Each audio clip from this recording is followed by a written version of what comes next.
प्रेरित पौलुस की रोमियो की नाम पत्री अध्याय 8 वचन 2 मैं पढ़ रही हूँ, ध्यान देकर सुनो।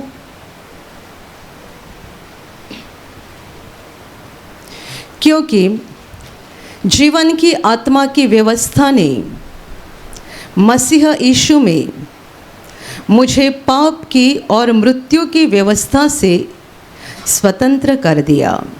Hallelujah, hallelujah, hallelujah, hallelujah, hallelujah, hallelujah. प्रेरित पौलुस बता रहा है, जीवन की आत्मा की व्यवस्था ने मसीह यीशु में मुझे पाप की और मृत्यु की व्यवस्था से स्वतंत्र कर दिया। इसका मतलब मैं पहले पाप की और मृत्यु की व्यवस्था के अधीन था, परंतु मसीह यीशु में जीवन की आत्मा की व्यवस्था ने मुझे इन पहली व्यवस्था से स्वतंत्र कर दिया। Hallelujah, hallelujah, hallelujah, hallelujah. मेरे प्यारे भाइयों और बहनों, ये पौलुस केवल खुद के बारे में नहीं बता रहा है, परंतु जितने मसीह यीशु में नए जन्म पाए हुए लोग हैं, जितने मसीह यीशु में नई सृष्टि बन गए हुए लोग हैं, उन सबों के लिए वचन है। हम पहले दूसरे व्यवस्था के अधीन थे, और ये दूसरी व्यवस्था कौन सी है? पाप और मृत्यु की व्यवस्था। परंतु मसीह यीशु में आने के बाद और यीशु को ग्रहण करने के बाद, पापों की क्षमा पाने के बाद, हम पहले इन दोनों पुरानी व्यवस्था से आज़ाद हो गए, और अभी हमारे जीवन में नई व्यवस्था लागू हो गई। यह है जीवन के आत्मा की व्यवस्था। जीवन का आत्मा अर्थात परमेश्वर का आत्मा, मसीह का आत्मा, पवित्र आत्मा, ये नई व्यवस्था शुरू हो गई।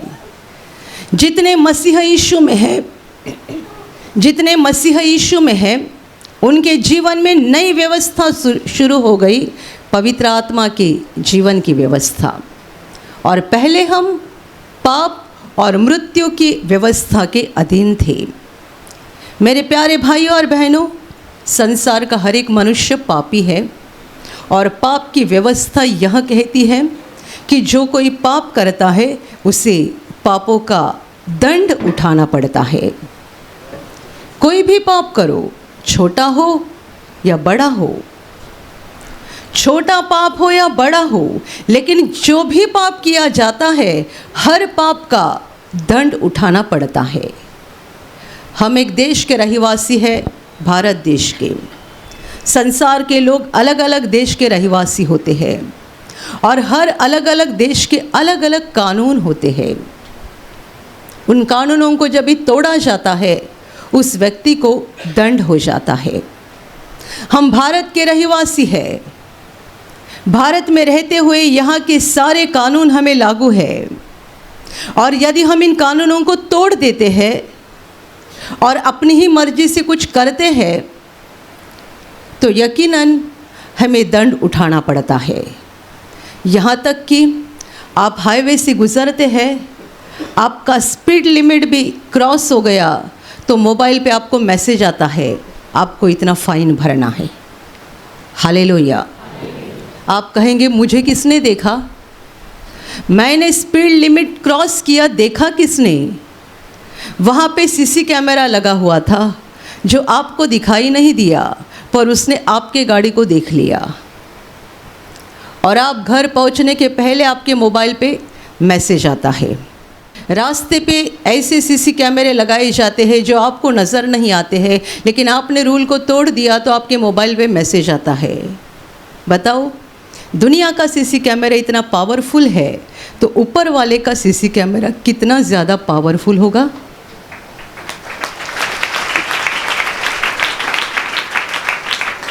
आपको लगता है मुझे देखा किसने, लेकिन वहाँ एक छुपा कैमरा लगा हुआ था, जिसने आपके गाड़ी का स्पीड कैच कर दिया और आपको दंड लगा दिया।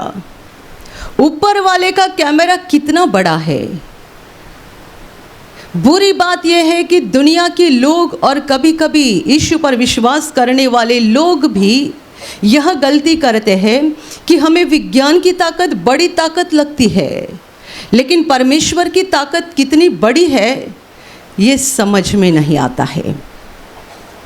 परमेश्वर की ताकत कितनी बड़ी है, वो कितना विशाल है, वो कितना महान है। हम जिंदगी भर में एक छोटा सा कमरा भी नहीं खरीद सकते हैं। 10 बाय 10 का कमरा, उसे लोग आजकल घर बोलते हैं। घर बोले तो कम से कम 700-800 स्क्वायर फीट का तो घर होना चाहिए, पर अभी लोग 10 बाय 10 के कमरे को भी घर बोलते हैं। क्या करे, मनुष्य इतना दुर्बल बन चुका है। लेकिन ये 10 बाय 10 का घर भी अपने ज़िंदगी भर में कई लोग खरीद नहीं सकते हैं, और कई खरीदते हैं लेकिन मरते दम तक उसका कर्जा अदा करते रहते हैं। हम इतने छोटे हैं। जिसने सूरज बनाया, जिसने चांद तारे बनाए, जिसने पेड़ पौधे बनाए, जिसने दुनिया के हर मनुष्य को बनाया, जिसने इतने सारे सितारे बनाए, वो परमेश्वर कितना महान है। मैंने कभी कहा है कि आपको परमेश्वर की महानता समझनी है तो एक बात ज़रूर कीजिएगा, समुंदर के किनारे जाओ और समुंदर के किनारे खड़े हुए देखते रहो उस विशाल महाकाय समुंदर की ओर। जब आप उसे देखोगे तब आपको थोड़ा तो पता चलेगा ये इतना महाकाय समुंदर है। यदि ये इतना विशाल दिख रहा है तो इसे बनाने वाला कितना विशाल रहेगा। Hallelujah, hallelujah. हम परमेश्वर की ताकत को, परमेश्वर के सामर्थ को सीमित करते हैं। हमें नहीं पता कि वो कितना बड़ा है, कितना महान है, कितना विशाल है और कितना सामर्थ्यशाली है। हम कोई पाप चुपके से करते हैं, कोई बात चुपके से करते हैं। हमें लगता है किसी ने नहीं देखा। आप किसी को जाकर दूसरों के खिलाफ कुछ बताते हैं और आपको ऐसा लगता है कि उसे मालूम नहीं है। ध्यान में रखना, परमेश्वर का सीसी कैमरा भारत के कोने कोने में पहुंचता है, अमेरिका के कोने कोने में पहुंचता है, और आप मंगल ग्रह पे गए या चांद पे गए वहाँ पर भी पहुंचता है, क्योंकि वो केवल धरती को बनाने वाला परमेश्वर नहीं है। सारे ग्रह, उपग्रह, चांद, सितारे जो भी हम देख रहे सब कुछ उसने ही बनाए हैं। Hallelujah, hallelujah, hallelujah. मनुष्य पाप करता है और उसे पापों का दंड उठाना पड़ता है। आदि मानव ने पाप किया, परमेश्वर की आज्ञा को तोड़ा, और सबसे पहला और भयानक नतीजा ये हो गया कि वे परमेश्वर से अलग हो गए, और जिस अदन की बटिका में परमेश्वर ने उनको रखा था वहाँ से उनको बाहर निकलना पड़ा। वो एक स्वर्गीय बटिका थी, ऐसा बगीचा था, ऐसी सुंदर जगह थी जहाँ मनुष्य को कोई कष्ट उठाने नहीं थे, कोई दर्द या पीड़ा नहीं उठानी थी और ना ही कुछ मेहनत करनी थी। और एक सुंदर बात वहाँ पर होती थी कि परमेश्वर खुद उस बटिका में आता था और आदि मानव के साथ बातें किया करता था। मनुष्य ने अपने पाप के कारण ये सारी सुंदरता और इस सारी खुशी को और इस सारे सुख को गवा दिया। उसे उस बगीचे को छोड़ना पड़ा क्योंकि वो उस बगीचे में रहने के काबिल नहीं रह गया था। उसने परमेश्वर की आज्ञा को तोड़ दिया था। आदि मानव यानी आदम और हव्वा दोनों को वहाँ से बाहर निकाला गया, और उसके बाद से पीड़ा और दर्द का आरंभ हुआ। मनुष्य पाप करते गया, दर्द उठाते गया, पाप करते गया, दर्द उठाते गया, और सालों साल यही चल रहा है। हम पुराने नियम में मूसा की व्यवस्था पढ़ते हैं, उसमें भी लिखा गया है ये पाप करेंगे तो ये दंड उठाना पड़ेगा, ये पाप करोगे तो ये दंड उठाना पड़ेगा। हर पाप के पीछे दंड है, हर गुनाह के पीछे सज़ा है। मूसा की व्यवस्था पूरी इसी से भरी हुई है। ये पाप करोगे तो ये नतीजा होगा, ये गलत काम करोगे ये दंड उठाना पड़ेगा। पूरी मूसा की व्यवस्था इसी ही है। और कोई इस व्यवस्था का पूरा ही पूरा पालन नहीं कर सकता है, क्योंकि हम पापी मनुष्य हैं, हमारे अंदर पाप है, तो हम कभी ना कभी पाप करेंगे ही। सीधे चलते चलते टेढ़े चलने लगते हैं, अच्छे काम करते करते कभी तो बुरा काम कर ही लेते हैं। तो मूसा की व्यवस्था का पूरा ही पूरा पालन कोई नहीं कर सकता है। दुनिया का हर एक मनुष्य पाप और मृत्यु की व्यवस्था के अधीन है। पाप करना है, दंड उठाना है। पाप करना है, दंड उठाना है। पाप करना है, दंड उठाना है। और पापों का सबसे भयानक दंड मृत्यु है।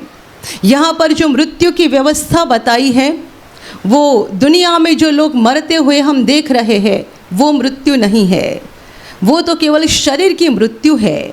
और शरीर वास्तविकता में क्या है? शरीर यानी हमारी आत्मा को पहनाया गया कपड़ा है। हम शरीर नहीं है, हम आत्मा है। शरीर यानी हमारी आत्मा को पहनाया गया कपड़ा है। तो जैसे कपड़ा पुराना होता है, फट जाता है और उसे हम फेंक देते हैं, बिल्कुल उसी रीति से हमारा शरीर भी पुराना होता है, फटता है और उसे फेंकने की ज़रूरत पड़ती है। मनुष्य बूढ़ा होता है, मतलब क्या होता है? कपड़ा पुराना हो रहा है, दांत गिर रहे हैं, आँखों की नज़र कम हो रही है, कानों से सुनाई देना कम हो रहा है, खड़ा ऐसा सीधा खड़ा रहना मुमकिन नहीं है, शरीर ऐसे झुकते झुकते झुकते जा रहा है। मतलब क्या हो रहा है? कपड़ा फट रहा है और अंत में इसे फेंका जाता है, यानी या तो इसको जलाया जाता है या दफन किया जाता है, कुछ भी हो जाए, लेकिन एक ही होती है, मट्टी बन जाती है। Hallelujah, hallelujah, hallelujah. हम कौन है? हमारे अंदर हमारी आत्मा है। इस शरीर के अंदर हम एक आत्मिक व्यक्ति जीवन बिता रहे हैं। हम शरीर को लेकर चल रहे हैं, लेकिन हम शारीरिक नहीं, हम आत्मिक है। शरीर ये कपड़ा है, ये फटता है, पुराना होता है, खराब होता है और अंत में इसकी मिट्टी हो जाती है। इसलिए जो लोग हम दुनिया में मरते हुए देखते हैं, आपने आपके घर में आसपास में बहुत सारे लोगों की मृत्यु देखी होगी, लेकिन ये मृत्यु की व्यवस्था उस मृत्यु के बारे में नहीं बता रही है, परंतु अगली मृत्यु के बारे में बता रही है। शरीर का मृत्यु सच्चा मृत्यु नहीं है, क्योंकि शरीर का मृत्यु यानी केवल शरीर मिट्टी में जाना। सच्चा मृत्यु तब होता है जब हमारी आत्मा इस शरीर से बाहर निकलती है और उसके लिए परमेश्वर के घर में कोई जगह नहीं रहती, तब उसकी सच्ची वास्तविक मृत्यु होती है। क्योंकि मरने के बाद मनुष्य के लिए केवल और केवल और केवल दो ही जगह है, या तो वो परमेश्वर के घर में यानी स्वर्ग में पहुंच सकता है, और यदि वहां जाने के लायक नहीं है तो उसे नरक में जाना पड़ता है। नरक एक ऐसी भयानक जगह है जहाँ पर आग जल रही है। ये आग भी आत्मिक रूप से जल रही है, क्योंकि वहाँ जलने वाली आत्माएं बहुत दर्द उठा रही है, दुख उठा रही है। ये जगह परमेश्वर ने मनुष्य के लिए नहीं, परंतु शैतान और उसके दूतों के लिए बनाई है। जितने सारे लोग परमेश्वर की बात को मानना पसंद नहीं करते हैं, उस पर भरोसा करके उसके वचनों के अनुसार चलना पसंद नहीं करते हैं, वो शैतान का हाथ पकड़ते हैं और अंत में जो जगह शैतान के लिए परमेश्वर ने बनाई है वहीं पर उनको जाना पड़ता है। एक बार मनुष्य की आत्मा उस नरक में पहुंच गई, इसका मतलब उसकी सच्ची मृत्यु हो गई। और वही मृत्यु की व्यवस्था यहाँ पर बताई गई है। जो पाप करता है वो दंड उठाता है। जो पाप करता है उसे धरती पर बहुत सज़ा उठानी पड़ती है। कितने सारी बीमारियों का, कितने सारे दुखों का उसे सामना करना पड़ता है। और ये सब होने के बाद उसे और एक भयानक दंड उठाना है, मृत्यु का दंड। उसकी आत्मा नरक में जाती है, फिर कभी वहाँ से बाहर नहीं आएगी। अनंत काल नरक की आग में वह आत्मा तड़पती रहती है।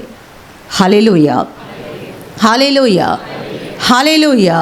स्वर्ग में जाने के लायक कोई मनुष्य नहीं है, क्योंकि सबों ने पाप किया है। आदि मानव से लेकर आज के दिन तक जितने सारे लोग संसार में आए हैं, हर कोई पाप करता है, हर कोई अधर्म करता है, हर कोई बुरे काम करता है। तो परमेश्वर के घर में जाने के लायक कोई नहीं है। लेकिन हमारे लिए खुशी की बात यह है कि हमें इसी व्यवस्था से मुक्त करने के लिए परमेश्वर का पुत्र यानी खुद परमेश्वर इंसान बनकर धरती पर आया। यीशु मसीह मानव बना, इंसान बना, वो धरती पर आया और उसने हमारे सारे पापों को खुद उठाया। वो मृत्यु और पाप की व्यवस्था के अधीन नहीं था, क्योंकि उसने कुछ भी पाप नहीं किया था। पाप की और मृत्यु की व्यवस्था दुनिया के हर मनुष्य को लागू होती है, लेकिन यीशु इंसान बना था, लेकिन उसे लागू नहीं थी, क्योंकि उसने मूसा की व्यवस्था को पूरी रीति से मान लिया था। उसने मूसा की व्यवस्था की एक भी आज्ञा को नहीं तोड़ा था। उसने परमेश्वर के खिलाफ एक भी पाप नहीं किया था। उसने एक भी अधर्म नहीं किया था। उसका जन्म मनुष्य की इच्छा से नहीं, पवित्र आत्मा की सामर्थ्य से हुआ था। 33 साल जब वो इंसान के रूप में इस धरती पर था, उसे पाप में गिराने के लिए शैतान ने बहुत कोशिश की, लेकिन वो नाकामयाब रहा, क्योंकि यीशु ने एक बार भी शैतान का नहीं सुना। इसका मतलब हम जानते हैं कि यीशु ने मूसा की व्यवस्था का पूरा पालन किया, और उसने पूरा पालन किया, इसलिए वो पाप और मृत्यु की व्यवस्था के अधीन नहीं रहा। वो उन बुरी व्यवस्था के अधीन नहीं था, वो पवित्र रहा, और इसीलिए उसने हम सबों के पापों को खुद पर उठाया, और वो हमारे लिए क्रूस पर बलिदान हुआ। वो मरा और उसने मृत्यु के श्राप को नष्ट किया, क्योंकि तीसरे दिन वो जिंदा हो गया। मृत्यु से आर पार गया। उसने पाप की और मृत्यु की दोनों व्यवस्था को नष्ट कर दिया। मेरे प्यारे भाई और बहनों, ये खुशी की बात है। हम सबों के लिए इससे बड़ी खुशी की बात और कुछ नहीं हो सकती है। आप जानेंगे कि मुझे परदेश में नौकरी मिल रही है, मेरा बेटा परदेश जा रहा है, मुझे 50,000 की नौकरी मिल रही है, मेरा धंधा इस महीने में 1 लाख रुपए से बढ़ गया है, मुझे बहुत बड़ा मकान मिल गया है, मैंने 15 लाख की गाड़ी ली है। ये मेरे लिए सबसे बड़ी खुशी की बात है। ये खुशी की बात नहीं है। ये खुशी की बात नहीं है। मनुष्य के लिए सबसे बड़ी खुशी की बात है कि हमें पापों की और मृत्यु की व्यवस्था से आज़ाद कर दिया गया है। किसने किया है? यीशु ने किया है। उसने हमारे पापों को उठाया, क्रूस पर बलिदान किया, वो हमारे लिए मरा, लेकिन मृत्यु से आर पार होकर वो तीसरे दिन जिंदा हो गया। उस पर विश्वास करने वाले हर व्यक्ति को उसने पापों की क्षमा मुफ्त में दिलाई है। उस पर विश्वास करने वाले हर व्यक्ति को उसने अनंत जीवन दिया है। उस पर विश्वास करने वाले हर व्यक्ति को उसने पापों की क्षमा दी और अनंत जीवन दिया, और इसीलिए हम पाप की व्यवस्था से और मृत्यु की व्यवस्था से स्वतंत्र हो गए। Hallelujah, hallelujah. लेकिन ऐसा नहीं होता है कि जब हम यीशु पर विश्वास करते हैं और पापों की क्षमा पाते हैं, उसके बाद हम पवित्र बन जाते हैं और हम दोबारा पाप नहीं करते हैं। ऐसा नहीं होता है। पाप हमारे शरीर में इतना भरा हुआ है कि हम जब जिंदगी में पहली बार यीशु का सुसमाचार सुनते हैं और अपने पापों का बड़े गहराई से हमें एहसास होता है, हम रोते हैं, आंसू बहाते हैं, अपने पापों के लिए पश्चाताप करते हैं, क्षमा मांगते हैं, लेकिन दोबारा जाकर और भी पाप किया करते हैं, क्योंकि पाप हमारे शरीर के अंदर बसा हुआ है। पहले हम अनजाने में पाप करते थे, अभी हम जानबूझकर भी कई पाप करते हैं। ये फ़र्क ज़रूर होता है कि पहले हम बहुत भयानक पाप करते थे, अभी वो कम हो गए, लेकिन ऐसा नहीं कि हमने पूरी रीति से पाप को छोड़ दिया। कई पाप हमसे होते रहते हैं, और इसीलिए तो हमें जीवन की आत्मा के व्यवस्था के अधीन रखा गया है। जीवन की आत्मा यानी पवित्र आत्मा। प्रभु यीशु क्रूस पर मरा, तीसरे दिन जिंदा हो गया, 40वें दिन ऊपर आसमान में चला गया, लेकिन जाने से पहले उसने अपने चेलों को कहा था, मैं पिता से विनती करूँगा और वह तुम्हें और एक सहायक देगा। और एक सहायक। जब प्रभु धरती पर इंसान के रूप में था, वो अपने लोगों के साथ था, लेकिन जब उसको धरती को छोड़कर चला जाना था, उस पर विश्वास करने वाले और जितने लोग अनंत जीवन की राह पर चलना शुरू किए हैं, उनके लिए दूसरे सहायक की ज़रूरत थी। और इसलिए यीशु ने कहा है कि मैं पिता से विनती करूंगा और वह तुम्हें दूसरा सहायक देगा। यीशु 40वें दिन आसमान में चला गया और 50वें दिन जब चेले एक मन होकर प्रार्थना कर रहे थे, बड़ी आंधी हो गई और आसमान से बड़े पैमाने में पवित्र आत्मा उतर आया और सारे के सारे विश्वासी लोग, सारे प्रभु के चेले पवित्र आत्मा से परिपूर्ण हो गए। तब से लेकर, यानी जब मनुष्यों को पवित्र आत्मा मिलता है, तब से लेकर उनके अंदर पाप और मृत्यु की व्यवस्था नष्ट होती है और जीवन की आत्मा की व्यवस्था शुरू हो जाती है। हालेलुया। आपको पवित्र आत्मा मिल गया है तो अभी आपके अंदर पाप की व्यवस्था नहीं है, मृत्यु की व्यवस्था नहीं है, आपके अंदर जीवन की आत्मा की व्यवस्था है। जीवन की आत्मा का नियम, पवित्र आत्मा का नियम, पवित्र आत्मा की व्यवस्था हमारे शरीर में, हमारी आत्मा में, हमारे जीवन में लागू हो गई है, क्योंकि जिसको जिसको पवित्र आत्मा मिल गया है, वे सारे के सारे लोग पाप और मृत्यु के नियम से, पाप और मृत्यु की व्यवस्था से आज़ाद हो गए हैं। Hallelujah, hallelujah. ये पवित्र आत्मा क्या करता है बताओ? ये पवित्र आत्मा हमें पाप से दूर रहने के लिए मदद करता है, और बड़ी बात, हम पाप करते भी हैं तब वो हमें पश्चाताप की बुद्धि देता है। वो हमारे पापों का हमें एहसास कराता है। वो हमें कहता है घुटने पे आ जा, कबूल कर अपने पापों को, रो अपने पापों के लिए, परमेश्वर के पास माफ़ी मांग, यीशु की ओर देख और माफ़ी मांग। क्या हुआ? ये जीवन की आत्मा का नियम हमारे अंदर लागू हो गया। जब आप कुछ बुरा काम करते हैं, आपको बहुत अंदर से बुरा लगता है, जब तक आप उस व्यक्ति की क्षमा नहीं मांगते हैं, आपको चैन नहीं पड़ता है। जब आप प्रभु के सामने आकर अपने पापों का अंगीकार नहीं करते और पश्चाताप नहीं करते, आपको चैन नहीं पड़ता है। इसका मतलब ये है, आप पाप और मृत्यु की व्यवस्था से स्वतंत्र हो गए हो और आपके अंदर जीवन की आत्मा की व्यवस्था शुरू हो गई है। Hallelujah, hallelujah, hallelujah, hallelujah, hallelujah. यहीं पर एक भाई बैठे हुए हैं, उनको देखकर मुझे याद आ गई, 1-2 सप्ताह पहले उन्होंने गवाही दी थी। कितने सालों पहले पैसा लिया था, उनका वापस नहीं दिया था। इतने साल में कुछ बुरा नहीं लगा। जब प्रभु में आ गए तब उनको अंदर से बुरा लगने लगा। मुझे इस व्यक्ति के पास जाकर माफ़ी मांगनी चाहिए, उनका पैसा वापस करना चाहिए। इतने साल में क्यों नहीं लग रहा था बताओ? जिस व्यक्ति से पैसा लिया था उनका पैसा वापस नहीं किया। करीबन 20 साल तो हो रहे होंगे। 20 साल में कुछ नहीं लगा, क्योंकि 20 साल उनके अंदर पाप और मृत्यु की व्यवस्था शुरू थी। पाप और मृत्यु की व्यवस्था जो हमारे ऊपर दंड लाती है और हमें नरक की ओर लेकर जाती है। और इसीलिए हमारे बुरे कामों के लिए हमें बुरा नहीं लगता है। हमारे बुरे कामों के लिए हमें कोई पश्चाताप नहीं होता है, कोई पछतावा नहीं होता है, कोई अफसोस नहीं होता है, क्योंकि हमारे अंदर पाप और मृत्यु की व्यवस्था लागू होती है। लेकिन जब प्रभु में आ गए, यीशु को ग्रहण किया, तब क्या हुआ? पवित्र आत्मा प्राप्त हो गया। और जब पवित्र आत्मा प्राप्त हो गया, पवित्र आत्मा के नियम शुरू हो गए और पवित्र आत्मा बताने लगा, जाओ पैसा वापस करो। कभी लिया है? 20 साल पहले।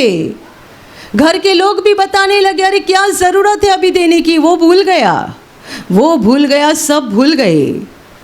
लेकिन जो पवित्र आत्मा अंदर बैठा है वो भूला नहीं है, वो याद दिला रहा है, जाओ माफ़ी मांगो। Hallelujah, hallelujah, hallelujah. मैंने एक प्रभु के दास की किताब पढ़ी है, उसमें उन्होंने ऐसा कहा था, जब उनकी छोटी उम्र थी, छोटी यानी 13-14 ऐसी कुछ तो उम्र रहेगी, उन्होंने माँ के कपाट से पैसा चुराया था। उनके घर में कुछ तो फंक्शन हुआ था और रिश्तेदार आए थे जिन्होंने बहुत ज़्यादा पैसा दिया था गिफ्ट के तौर पे, भेंट के रूप में, और वो सारा पैसा उनकी माँ ने अलमारी में लॉक करके रख दिया था। इसको मालूम था कि मम्मी चाबी कहाँ पे रखती है, तो उसने चुपके से उसे खोला था। जब घर में कोई नहीं थे तब उसने खोला था और उसमें से बहुत ज़्यादा पैसा चुराया था। कई दिन तक घर वालों के ध्यान में नहीं आया क्योंकि पैसे की ज़रूरत नहीं पड़ी, तो अंदर लॉक है, कौन बार बार देखता है उसे। जो पैसे से प्रेम करते वो शायद हर दिन देखते होंगे, लेकिन ज़्यादातर लोग बार बार अलमारी को खोलकर वो लॉक किया हुआ ड्रॉवर देखते नहीं है। बहुत दिनों के बाद जब पैसे की कुछ ज़रूरत पड़ी और उनकी माँ ने वो ड्रॉवर खोल दिया, तब देखा और सारे घर के लोग शॉक हो गए, पैसा कहाँ पर गया। और एक के ऊपर ही सबों की आंखें आ गई। ये जो प्रभु का सेवक कुछ समय 12-13 कुछ तो उम्र थी, उनका एक बड़ा भाई था 17-18 साल का, और उसे शराब की बहुत ज़्यादा लत थी। वो माँ से झगड़ा कर कर के पैसा लेकर जाता था, शराब पीता था। तो सबों का निशाना उसकी ओर था, इसने चुराया, इसने चुराया, इसने चुराया। और वो बहुत चिल्ला चिल्ला कर बता रहा था कि मैंने नहीं चुराया, मुझे नहीं पता ये पैसा कहाँ रखा था, मुझे नहीं पता ये चाबी कहाँ पर थी, मैंने नहीं चुराया। जब ये चल रहा था ना, ये 12-13 साल का लड़का मज़ा देख रहा था, अंदर ही अंदर हंस रहा था, मैं छूट गया। सारा इल्ज़ाम बड़े भाई पर आ गया, मैं छूट गया। और इसके कारण बड़ा भाई भी कुछ दिन तक पागल की तरह हो गया क्योंकि सब लोग, घर के लोग उसको बोल रहे थे, तूने शराब के लिए सारा पैसा चुराया। बहुत साल बीत गए, 1-2 साल नहीं, बहुत साल। ये लड़के की उम्र 12-13 साल की थी। उसके कई सालों के पश्चात, यानी उनके जवानी में, उनको प्रभु का सुसमाचार मिला। उन्होंने यीशु को ग्रहण किया, विश्वास किया, विश्वास की नई जिंदगी शुरू की। लेकिन ये अपने किताब में कहते हैं, इतना समय विश्वास की जिंदगी जीने के बावजूद भी इनको दिल में कोई खुशी नहीं लग रही थी। अंदर कुछ तो बेचैनी हो रही थी, क्या हो रहा है। और इतने सारे लोग जो प्रार्थना करते हैं उनको शांति मिलती है, इसको शांति क्यों नहीं मिलती, इसकी समझ में नहीं आ रहा था। प्रार्थना करते थे, बाइबिल पढ़ते थे। एक बार एक प्रभु के बड़े दास के साथ इनकी मुलाकात हो गई और इन्होंने अपनी समस्या बताई। प्रभु के दास ने उनके लिए प्रार्थना की और तुरंत कहा, बहुत साल पहले आपने ऐसी ऐसी एक बात की है और इसका नतीजा है कि अभी भी आपकी आत्मा में शांति नहीं है। अभी क्या करना है, माँ के पास जाना है, माँ के पास माफ़ी मांगनी है। अभी माँ भी बूढ़ी बन गई थी और इसके मन में तरह तरह के विचार आने लगे, ये तो बहुत साल पहले की घटना है। अभी मैं मम्मी को जाके बताऊंगा तो वो क्या बोलेगी, क्या करेगी, और घर वाले मेरे ऊपर कैसे देखेंगे। लेकिन अंत में उन्होंने तय किया कि मुझे करना चाहिए। उन्होंने जाकर अपनी बूढ़ी माँ के सामने अपने पापों को कबूल किया। बहुत साल पहले जब मैं छोटा था और तुम्हारे अलमारी से पैसा चोरी हुए थे, वो बड़े भाई ने नहीं, मैंने चुराई थी। जब उसने कबूल किया, माँ को इतना ज़्यादा गुस्सा गया। माँ उसको बहुत कुछ उल्टा सीधा बोली, बहुत कुछ, लेकिन उन्होंने मान लिया, स्वीकार किया, क्योंकि उन्होंने गलती किया था और इतने समय से गलती को छिपा कर रखा था। ये भाई बोलते हैं, माँ ने मुझे बहुत कुछ उल्टा सीधा बोला, लेकिन उस घड़ी के बाद जिस शांति की मैं तलाश कर रहा था, वो शांति मेरे दिल में आ गई। Hallelujah, hallelujah, hallelujah, hallelujah. पवित्र आत्मा हमें बेचैन कर देता है। जब तक हम अपने पापों का स्वीकार ना करें, जब तक हम अपने पापों की पूरी ही पूरी क्षमा न मांगे और हमें क्षमा प्राप्त न हो जाए, पवित्र आत्मा हमें शांति से बैठने नहीं देता है। ये जीवन की आत्मा का नियम है। आप में से कुछ लोगों को शायद कभी ऐसा लगा होगा, मेरा पड़ोसी इतना बुरा काम करता है, पता नहीं इसको शांति से नींद कैसे आती है। मैं एक बुरा काम करता हूँ, मेरी नींद उड़ जाती है। लगता है आपको?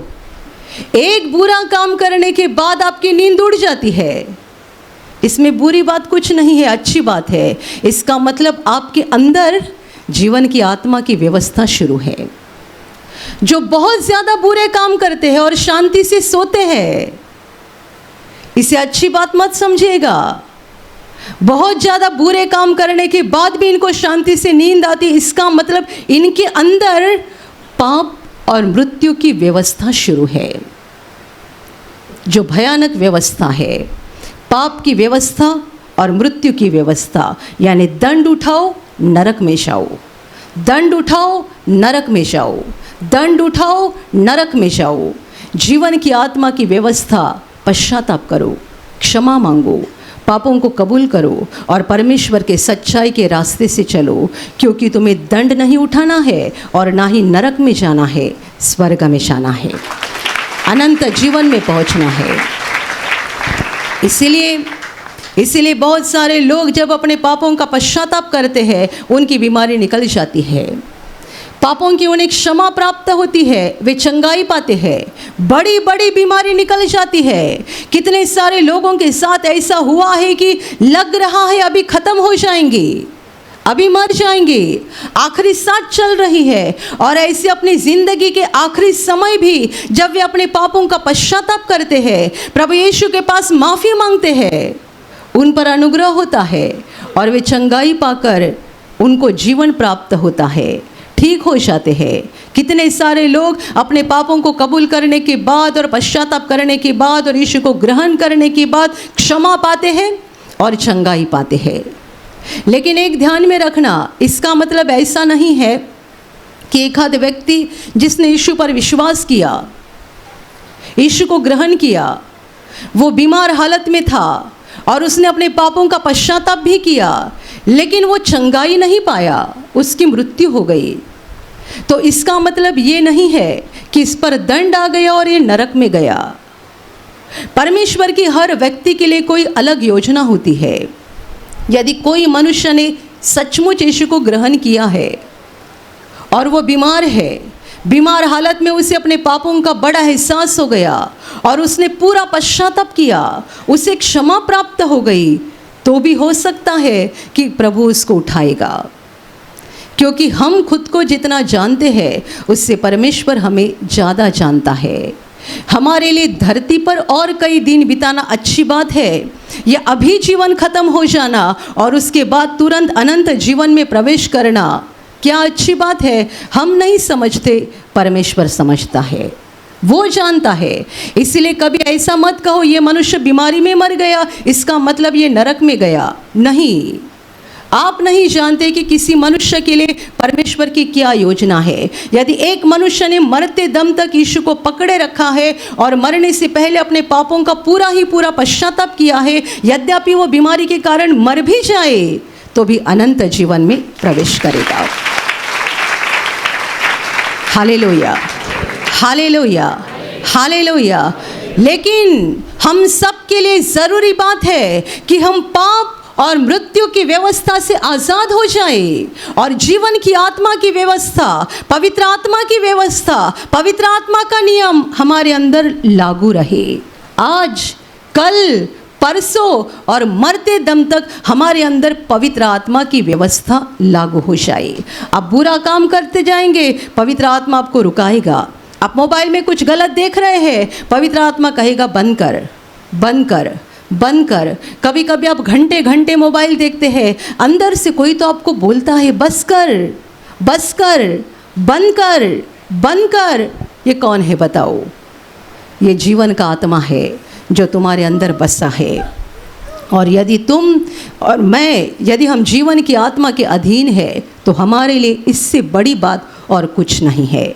Hallelujah, hallelujah, hallelujah. ये सारी कृपा, ये सारा अनुग्रह, ये सारा आशीर्वाद हमें मसीह यीशु में मिल गया है। वचन कहता है कि मसीह यीशु में जीवन की आत्मा का जो नियम है उसने मसीह यीशु में हमें पाप और मृत्यु की व्यवस्था से स्वतंत्र कर दिया है। पाप और मृत्यु की व्यवस्था के अधीन ना रहो, क्योंकि ये व्यवस्था बहुत खतरनाक व्यवस्था है। ये व्यवस्था हमारे जीवन पर दंड लाती है, दंड लाती है, दंड लाती है और अंत में हमारी आत्मा को विनाश में पहुंचा देती है। इससे स्वतंत्र हो जाओ, यीशु पर विश्वास करो, यीशु को ग्रहण करो, पवित्र आत्मा को पाओ और पवित्र आत्मा की व्यवस्था के अधीन होते चलो, क्योंकि ये व्यवस्था हमें एक दिन अनंत जीवन में पहुंचाएगी। Hallelujah, hallelujah, hallelujah, hallelujah. और अभी प्रार्थना करने का समय है। आप विश्वास करो कि एक पल में प्रभु यीशु आपको छूकर चंगाई देगा। एक पल में वो आपके जीवन का दुख निकाल देगा और आपके आंसुओं को खुशी में बदल देगा, क्योंकि उसके लिए असंभव कुछ नहीं है, अनहोनी बात एक भी नहीं है। प्रभु यीशु आज भी जिंदा है। 2000 वर्ष पहले वो शरीर रूप में धरती पर था, आज शरीर रूप में नहीं बल्कि आत्मा के रूप में है और दुनिया के कोने कोने में जहाँ जहाँ लोग विश्वास के साथ उसको पुकारते हैं, उसके पास प्रार्थना करते हैं, उन सबों की पुकार को प्रभु सुनता है, उन्हें चंगा करता है, उनके आंसुओं को पोंछ देता है और उनके जीवन को खुशी से भर देता है। आप भी इसी विश्वास के साथ आपके बीमार भाग पर हाथ रखो और यदि वहाँ हाथ नहीं रख सकते हैं तो अपने सीने पर हाथ रखो। प्रभु यीशु के नाम से इसी क्षण आपके शरीर की सारी बीमारियां निकल जाए। यीशु के नाम से आपके जीवन का सारा दुख निकल जाए। शैतान का हर एक काम आपके जीवन से और आपके परिवार से पूरी तरह से नष्ट हो जाए। यीशु के नाम से, प्रभु यीशु के नाम से शैतान का सारा काम आपके जीवन से नष्ट हो जाए। सारी दुष्ट आत्माओं को प्रभु यीशु के नाम से मैं आज्ञा दे रही हूँ, इसी क्षण इन्हें छोड़कर निकल जाओ और वापस उनमें नहीं आना। इसी क्षण प्रभु का महान सामर्थ आपके ऊपर आ जाए, प्रभु का महान सामर्थ आपके ऊपर आ जाए, प्रभु का महान सामर्थ आपके ऊपर आ जाए। इसी घड़ी पवित्र आत्मा की खुशी आपके दिल में आ जाए, पवित्र आत्मा की शांति आपके दिल में आ जाए और आपका जीवन स्वर्ग की रोशनी से भर जाए। आमीन।